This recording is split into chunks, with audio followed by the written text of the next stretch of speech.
Hi friends, ನಾನು ನಿಮ್ಮ Sharan. Friends, ಈ ವಿಡಿಯೋದಲ್ಲಿ ಒಂದು ಇಂಪಾರ್ಟೆಂಟ್ ಟಾಪಿಕ್ ಬಗ್ಗೆ ತಿಳಿಸ್ಕೊಡ್ತೀನಿ.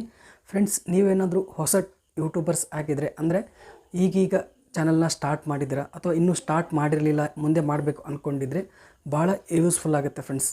ಅಥವಾ ನೀವು ಇನ್ನೂ ಸ್ಟಾರ್ಟ್ ಮಾಡಿ ಸ್ವಲ್ಪ ದಿನ ಆಗಿತ್ತು, 1-2-3 ಮಂತ್ಸ್ ಆಗಿತ್ತು, 500-600 ಸಬ್ಸ್ಕ್ರೈಬರ್ಸ್, 1000 ಸಬ್ಸ್ಕ್ರೈಬರ್ಸ್ ಆಗಿತ್ತು ನಿಮ್ಮ ಚಾನಲಲ್ಲೂ ಅಂತಂದರೆ ಈ ಒಂದು ಟಾಪಿಕ್, ಈ ಒಂದು ವಿಷಯ ಭಾಳ ಯೂಸ್ಫುಲ್ ಆಗುತ್ತೆ ಫ್ರೆಂಡ್ಸ್. ಭಾಳಷ್ಟು ಯೂಟ್ಯೂಬರ್ಸ್ ಆಗೋದು ಅಂದರೆ ಯೂಟ್ಯೂಬ್ ಫೀಲ್ಡಿಗೆ ಬರೋದು ಅಂತಂದರೆ ದುಡ್ಡು ಮಾಡೋದಕ್ಕೆ. 99% ಜನ ದುಡ್ಡು ಮಾಡೋಕ್ಕೋಸ್ಕರನೇ ಬರ್ತಾರೆ. ದುಡ್ಡಿನ ಜೊತೆಗೆ ಸ್ವಲ್ಪ ಹೆಸರು ಗಳಿಸ್ಬೇಕು, ನಾವು ಬೇರೆಯವ್ರಿಗೆ ಸ್ವಲ್ಪ ಗೊತ್ತಾಗಬೇಕು ನಮ್ಮ ಟ್ಯಾಲೆಂಟ್ನ ಅಂತೇಳಿ ಅದಕ್ಕೂ ಕೂಡ ಬರ್ತಾರೆ. ಭಾಳಷ್ಟು ಜನ ಅಂತಂದರೆ ದುಡ್ಡಿಗೋಸ್ಕರನೇ ಬರೋದು, ಸ್ವಲ್ಪ ಅರ್ನ್ ಮಾಡಬೇಕು ಅಂಥೇಳಿ ಬರ್ತಾರೆ. ಸ್ವಲ್ಪ ಜನ ಪಾರ್ಟ್ ಟೈಮ್ ಅರ್ನ್ ಮಾಡೋಣ, ಸ್ವಲ್ಪ ಜನ ಫುಲ್ ಟೈಮ್ ಮಾಡೋಣ ಮುಂದೆ. ಇದು ಯೂಟ್ಯೂಬಲ್ಲಿ ಚೆನ್ನಾಗಿದೆ, ಕಂಫರ್ಟೇಬಲ್ ಆಗಿರುತ್ತೆ, ಯಾವಾಗ ಬೇಕಾದರೂ ವೀಡಿಯೋ ಮಾಡ್ಬೋದು, ಮತ್ತು ಯಾವಾಗ ಬೇಕಾದರೂ ಬಿಡ್ಬೋದು, ಯಾರು ಹೇಳೋರು ಇರೋಲ್ಲ, ಯಾರು ಪ್ರೆಷರ್ ಹಾಕೋದಿರೋದಿಲ್ಲ ಅಂತ ಅಂದ್ಕೊಂಡು ಬರ್ತಾರೆ. ಯೂಟ್ಯೂಬಲ್ಲಿ ದುಡ್ಡು ಬರಲಿಲ್ಲ, ಬಂದರೂ ಕೂಡ ಸ್ವಲ್ಪ ಬಂತು ಅಂತಂದರೆ ಭಾಳ ಬೇಜಾರಾಗಿಬಿಡುತ್ತೆ ಫ್ರೆಂಡ್ಸ್. ಅದಕ್ಕೋಸ್ಕರ ಈ ವಿಡಿಯೋದಲ್ಲಿ ತಿಳಿಸ್ಕೊಡ್ತೀನಿ. ಏನು ಅಂತಂದರೆ, ನಿಮ್ಮದು ಯಾವ ಸ್ಕಿಲ್ ಇರುತ್ತೆ ಅದ್ರ ಮೇಲೆ ಡಿಪೆಂಡ್ ಇರುತ್ತೆ ನಿಮಗೆ ದುಡ್ಡು ಬರೋದು. ಈಗ ನಿಮ್ಮ ಹತ್ರ ಬೇರೆ ಬೇರೆ ಸ್ಕಿಲ್ಸ್ ಇರುತ್ತೆ. ಅಂದರೆ ಫಾರ್ ಎಕ್ಸಾಂಪಲ್ ಲೇಡೀಸ್ಗಾದರೆ ರಂಗೋಲಿ ಹಾಕೋಕ್ಕೆ ಬರ್ತಾ ಇರುತ್ತೆ, ಮತ್ತು ಬೇರೆ ಬೇರೆ ರೆಸಿಪೀಸ್ ಮಾಡೋದು ಬರ್ತಾ ಇರುತ್ತೆ, ಮತ್ತು ಏನಂತಾರೆ ಬೇರೆ ಬೇರೆ ಟೈಲರಿಂಗ್ ಬರ್ತಾ ಇರುತ್ತೆ. ಅದರ ರೀತಿ ಆ ಒಂದು ಟಾಪಿಕ್ಸ್ ಎಲ್ಲ ಬರ್ತಾ ಇರುತ್ತೆ. ಮತ್ತು ಜೆಂಟ್ಸ್ಗಾದರೆ, ಹುಡುಗರಿಗಾದರೆ ಟೆಕ್ನಿಕಲ್ ರಿಲೇಟೆಡ್ ವೀಡಿಯೋಸ್ ಇರುತ್ತೆ, ಮತ್ತು ಬೇರೆ ಏನೇನೋ ಅವರವರು ಏನೇನು ಇಷ್ಟಪಡ್ತಾ ಇರ್ತಾರೆ ಅದ್ರ ಬಗ್ಗೆ ವೀಡಿಯೋಸ್ನ ಮಾಡ್ತಾಯಿರ್ತಾರೆ, ವ್ಲಾಗಿಂಗ್ ಮಾಡ್ತಾಯಿರ್ತಾರೆ, ಬೇರೆ ಬೇರೆ ಪ್ಲೇಸ್ಗೆ ಹೋಗಿ ಅದ್ರ ಬಗ್ಗೆ ಎಲ್ಲನೂ ತಿಳಿಸ್ತಾ ಇರ್ತಾರೆ. ಇಂತಿಂಥ ಟಾಪಿಕ್ಸ್ ಎಲ್ಲ ಮಾಡ್ತಾಯಿರ್ತಾರೆ ಫ್ರೆಂಡ್ಸ್. ಹೊಸ ಯೂಟ್ಯೂಬರ್ಸ್ಗೆ ಏನು ವಿಷಯ ಅಂತಂದರೆ, ಏನು ತಿಳ್ಕೊಬೇಕು ಮೊದಲು ಅಂತಂದರೆ, ನಿಮಗೆ ಯಾವ ಕ್ಯಾಟಗರಿ ಅಂದರೆ ಎಂಥ ಕಂಟೆಂಟ್ ಮಾಡೋದಕ್ಕೆ ಇಷ್ಟ ಇರುತ್ತೆ, ಅಥವಾ ಒಂದು ವೇಳೆ ನಿಮ್ಮ ಹತ್ರ ಯಾವ ಸ್ಕಿಲ್ ಇದೆ ಅದು ನೀವು ಫಸ್ಟು ತಿಳ್ಕೊಬೇಕು ಫ್ರೆಂಡ್ಸ್. ಅಂದರೆ ನಿಮ್ಮ ಹತ್ರ ಸ್ಕಿಲ್ ಇದೆಯಾ, ಅಥವಾ ನಿಮ್ಮ ಹತ್ರ ಏನೂ ಸ್ಕಿಲ್ ಇರಲಿಲ್ಲ ಅಂದರೆ ಯಾವ ಸ್ಕಿಲ್ಲನ್ನು ನಾವು ಡೆವಲಪ್ ಮಾಡಿದರೆ ಮುಂದೆ ಜಾಸ್ತಿ ದುಡ್ಡು ಗಳಿಸ್ಬೋದು ಅಂತೇಳಿ ನೀವು ಫಸ್ಟೇ ಸ್ವಲ್ಪ ಯೋಚನೆ ಮಾಡಿ ಅದ್ರ ಬಗ್ಗೆ ಸ್ವಲ್ಪ ತಿಳ್ಕೊಬೇಕಾಗುತ್ತೆ ಫ್ರೆಂಡ್ಸ್. ಎದಕ್ಕೆ ಕೇಳ್ತಾ ಇದ್ದೀನಿ ಅಂತಂದರೆ, ನೀವು ಭಾಳ ದಿನ ಯೂಟ್ಯೂಬಲ್ಲಿ ಸಕ್ಸಸ್ ಆಗಬೇಕು ಅಂತಂದರೆ ಮಿನಿಮಮ್ 1 ಇಯರ್ ಆದರೂ ಬೇಕಾಗುತ್ತೆ. ಅಂದರೆ ಸ್ವಲ್ಪ ದುಡ್ಡು ಬರೋಕ್ಕೆ ಸ್ಟಾರ್ಟ್ ಆಗಬೇಕು ಅಂತಂದರೆ ಮಿನಿಮಮ್ 1 ಇಯರ್ ಆದರೂ ಬೇಕಾಗುತ್ತೆ. 1 ಇಯರ್ ನೀವು ಕಷ್ಟಪಡಬೇಕಾಗುತ್ತೆ. ಕಷ್ಟಪಟ್ಟಾದಮೇಲೆ ನೀವು ದುಡ್ಡು ಬರೋಕ್ಕೆ ಸ್ಟಾರ್ಟ್ ಆಗುತ್ತೆ. ಒನ್ ಇಯರ್ ಆದಮೇಲೆ, ಇನ್ನೂ 1 ಇಯರ್ ಆದಮೇಲೆ ಜಾಸ್ತಿ ದುಡ್ಡು ಬರಲಿಲ್ಲ ಅಂತಂದರೆ ನಿಮಗೆ ಬೇಜಾರಾಗ್ಬಿಡುತ್ತೆ. ನಾನು ಎಷ್ಟು ಕಷ್ಟಪಟ್ಟೆ, 1 ಇಯರ್ ಆಯಿತು, 2 ಇಯರ್ ಆಯಿತು, 3 ಇಯರ್ ಆಯಿತು, ಆದರೂ ಕೂಡ ದುಡ್ಡು ಜಾಸ್ತಿ ಬರ್ತಾ ಇರಲಿಲ್ಲ, ಸ್ವಲ್ಪ ಬರ್ತಾಯಿದೆ, ಅದು ನನಗೆ ಸಾಕಾಗಲ್ಲ. ನಾನು ಇಷ್ಟು ಕಷ್ಟಪಟ್ಟು ಇಷ್ಟು ದಿನ ವೆಯ್ಟ್ ಮಾಡಿ ವೀಡಿಯೋಸ್ ಮಾಡಿದರೂ ಕೂಡ ದುಡ್ಡು ಬರ್ತಾ ಇಲ್ಲ, ಅದಕ್ಕೋಸ್ಕರ ಬೇಜಾರಾಗ್ತಾಯಿದೆ ಅಂತೇಳಿ ಅನ್ಕೋತಾ ಇರ್ತಾರೆ. ಅದಕ್ಕೋಸ್ಕರ ನಾನು ಹೇಳೋದೇನಂತಂದರೆ, ನೀವು ಯೂಟ್ಯೂಬ್ಗೆ ಬರೋದು ಅಥವಾ ಬಂದ ಸ್ವಲ್ಪ ದಿನ ಆದರೆ ಈ ಒಂದು ವಿಷಯನ ನೆನ್ಪಿಟ್ಕೊಳ್ಳಿ. ಏನು ಅಂತಂದರೆ, ನೀವು ಮಾಡೋ ವೀಡಿಯೋಸ್ಗೆ ಎಷ್ಟು ಜನ ಆಡಿಯನ್ಸ್ ಇರ್ತಾರೆ, ಎಷ್ಟು ವ್ಯೂಸ್ ಬರುತ್ತೆ, ಕಾಂಪಿಟೇಷನ್ ಇದೆಯಾ ಇಲ್ಲ ಅಂತೇಳಿ ಫಸ್ಟ್ ತಿಳ್ಕೊಳ್ಳಿ ಫ್ರೆಂಡ್ಸ್. ಯಾಕೆಂತಂದರೆ, ಎಕ್ಸಾಂಪಲ್ ನನ್ನೇ ತೊಗೊಳ್ಳಿ. ನಾನು ಯೂಟ್ಯೂಬ್ ರಿಲೇಟೆಡ್ ವೀಡಿಯೋಸ್ ಮಾಡ್ತೀನಿ, ನನಗೆ ಯಾವ್ದು ಸ್ಕಿಲ್ ಇರಲಿಲ್ಲ. ಅಂದರೆ ಈಗ ಟೆಕ್ ರಿಲೇಟೆಡ್ ನಾಲೆಜ್ ಜಾಸ್ತಿ ಇರಲಿಲ್ಲ, ಮತ್ತು ಯಾವುದೇ ಟಾಪಿಕ್ ಎಡಿಟಿಂಗ್ ರಿಲೇಟೆಡ್ ಆಗಲಿ, ಅದರ ರಿಲೇಟೆಡ್ ಯಾವುದ್ರ ರಿಲೇಟೆಡು ನನಗೆ ಜಾಸ್ತಿ ನಾಲೆಜ್ ಇರಲಿಲ್ಲ. ಅದಕ್ಕೋಸ್ಕರ ನಾನು ಯೂಟ್ಯೂಬ್ ಬಗ್ಗೆ ತಿಳ್ಕೊಂಡೆ, ಅದ್ರ ಬಗ್ಗೆ ಜಾಸ್ತಿ ಓದಿದೆ, ಎಲ್ಲ ವೀಡಿಯೋಸ್ ನೀಡಿದೆ, ಭಾಳಷ್ಟು ನಾಲೆಜ್ನ ಪಡ್ಕೊಂಡೆ, ಅದ್ರ ರಿಲೇಟೆಡ್ ವೀಡಿಯೋಸ್ನ ಅಪ್ಲೋಡ್ ಮಾಡೋಕ್ಕೆ ಸ್ಟಾರ್ಟ್ ಮಾಡಿದೆ. ಕೆಲವು ವ್ಯೂಸ್ ಬಂದವು ಫ್ರೆಂಡ್ಸ್, ಜಾಸ್ತಿ ವ್ಯೂಸ್ ಬರ್ತಾಯಿಲ್ಲ. ಈಗ ಕೂಡ ನೀವು ನನ್ನ ಚಾನಲ್ನ ಫಾಲೋ ಮಾಡ್ತಾಯಿದ್ರೆ ಜಾಸ್ತಿ ವ್ಯೂಸ್ ಬರಲ್ಲ.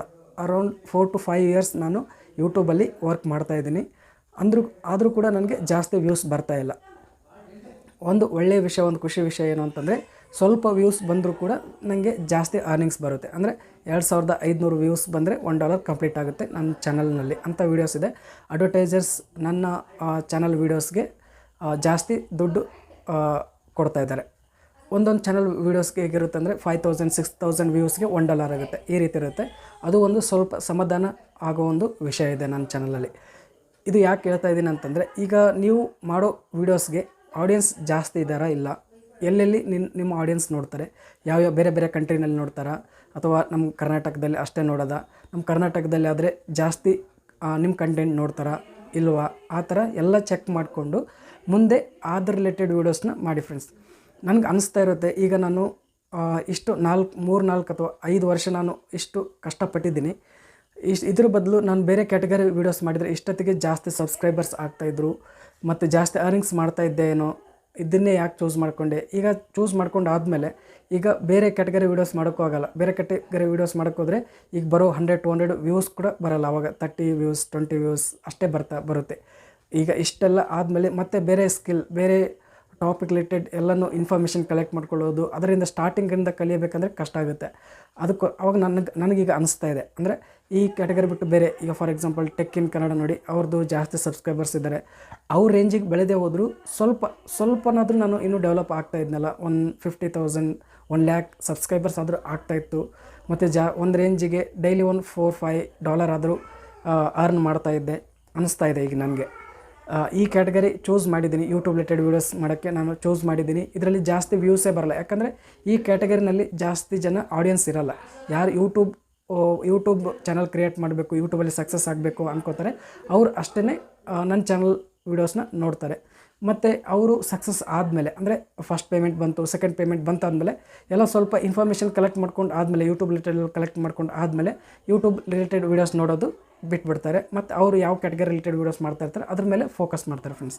ಅಂದರೆ ಯೂಟ್ಯೂಬ್ ಬಗ್ಗೆ ಎಷ್ಟು ತಿಳ್ಕೊಂಡಿರಬೇಕು ಅಷ್ಟು ತಿಳ್ಕೊಂಡು ಆವಾಗ ನಮ್ಮ ಚಾನಲ್ಗೆ ಅನ್ಸಬ್ಸ್ಕ್ರೈಬ್ ಮಾಡೋ ಚಾನ್ಸಸ್ ಜಾಸ್ತಿ ಇರುತ್ತೆ.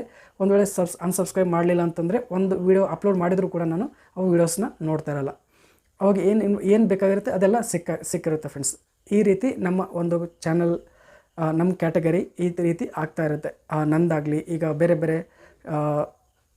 𝘆𝗵𝗍𝗂𝗓 ಅವ್ರ ಚಾನಲ್ ಆಗಲಿ, ಮತ್ತು ಬೇರೆ ಕನ್ನಡ ಟೆಕ್ ಎಡಿಟ್ಸ್ ಅವ್ರ ಚಾನಲ್ ಆಗಲಿ, ಈ ರೀತಿ ಪ್ರಾಬ್ಲಮ್ನ ಫೇಸ್ ಮಾಡಬೇಕಾಗುತ್ತೆ. ಅಂದರೆ ಜಾಸ್ತಿ ವ್ಯೂಸ್ ಬರಲ್ಲ, ಕಡಿಮೆ ಜನ ಇರ್ತಾರೆ ಯೂಟ್ಯೂಬ್ ರಿಲೇಟೆಡ್ ವೀಡಿಯೋಸ್ ನೋಡೋರು. ಅದಕ್ಕಾಗಿ ನಮ್ಮ ಚಾನಲ್ಗೆ ವ್ಯೂಸ್ ಬರಲ್ಲ ಫ್ರೆಂಡ್ಸ್. ಅದಕ್ಕಾಗಿ ನೀವು ಸ್ಟಾರ್ಟಿಂಗಿಂದನೇ ನೀವು ಇನ್ನೂ ಚಾನಲ್ ಈಗ ಸ್ಟಾರ್ಟ್ ಮಾಡಿರ್ತೀರ, ಸ್ವಲ್ಪ ದಿನಗಳಾಗಿರುತ್ತೆ, ಅಥವಾ ಇನ್ನೂ ಚಾನಲ್ನ ಸ್ಟಾರ್ಟ್ ಮಾಡಬೇಕು ಅಂದ್ಕೊಂಡಿರ್ತೀರ, ಅವರು ಯೋಚನೆ ಮಾಡಿ ನಿಮಗೆ ಆಡಿಯನ್ಸ್ ಎಷ್ಟು ಜನ ಇದ್ದಾರೆ, ನೀವು ಮಾಡೋ ವೀಡಿಯೋಸ್ನ ಎಷ್ಟು ಜನ ನೋಡ್ತಾರೆ, ಜಾಸ್ತಿ ಜನ ನೋಡ್ತಾರಾ ಇಲ್ವಾ, ಅಥವಾ ನೀವು ಕನ್ನಡದಲ್ಲಿ ಮಾಡಿದ್ರೆ ಬೇರೆ ಲ್ಯಾಂಗ್ವೇಜಲ್ಲಿ ನೋಡ್ತಾರಾ, ಅಥವಾ ಈಗ ಕುಕ್ಕಿಂಗ್ ರಿಲೇಟೆಡ್ ಆದರೆ ಕರ್ನಾಟಕ ಬಿಟ್ಟು ಬೇರೆ ಸ್ಟೇಟಲ್ಲಿ ನೋಡ್ತಾರೆ, ಬೇರೆ ಕಂಟ್ರಿನಲ್ಲೂ ಕೂಡ ನೋಡ್ಬೋದು. ಈ ಥರ ಒಂದು ಕ್ಯಾಟಗರಿ ಇತ್ತು ಅಂತಂದರೆ ಜಾಸ್ತಿ ವ್ಯೂಸ್ ಬರೋ ಚಾನ್ಸಸ್ ಇರುತ್ತೆ. ಆವಾಗ ಜಾಸ್ತಿ ಅರ್ನಿಂಗ್ಸ್ ಕೂಡ ಆಗುತ್ತೆ. ಅದಕ್ಕಾಗಿ ನೀವು ಏನು ವೀಡಿಯೋಸ್ ಮಾಡಬೇಕು ಅನ್ಕೋತೀರ ಅದನ್ನು ಸೆಲೆಕ್ಟ್ ಮಾಡ್ಕೊಳ್ಳಿ ಫ್ರೆಂಡ್ಸ್. ಈ ಎಕ್ಸಾಂಪಲ್ ಈಗ ಟೆಕ್ ಇನ್ ಕನ್ನಡ ಅಂತಂದರೆ ಅವರು ಈಗ ಮೊಬೈಲ್ ರಿವ್ಯೂ ಜಾಸ್ತಿ ಮಾಡ್ತಾರೆ, ಗ್ಯಾಡ್ಜೆಟ್ಸಲ್ಲಿ ರಿವ್ಯೂ ಮಾಡ್ತಾರೆ, ಎಲ್ಲನೂ ಎಲೆಕ್ಟ್ರಾನಿಕ್ಸ್ ಐಟಮ್ಸ್ ಎಲ್ಲ ರಿವ್ಯೂ ಮಾಡ್ತಾರೆ. ಅಂಥದ್ದು ಭಾಳಷ್ಟು ಜನ ನಮ್ಮ ಕನ್ನಡದಲ್ಲಿ ನೋಡ್ತಾ ಇರ್ತಾರೆ. ಅಂದರೆ ಅದ್ರ ರಿಲೇಟೆಡ್ ಜಾಸ್ತಿ ಆಡಿಯನ್ಸ್ ಇದೆ ಫ್ರೆಂಡ್ಸ್.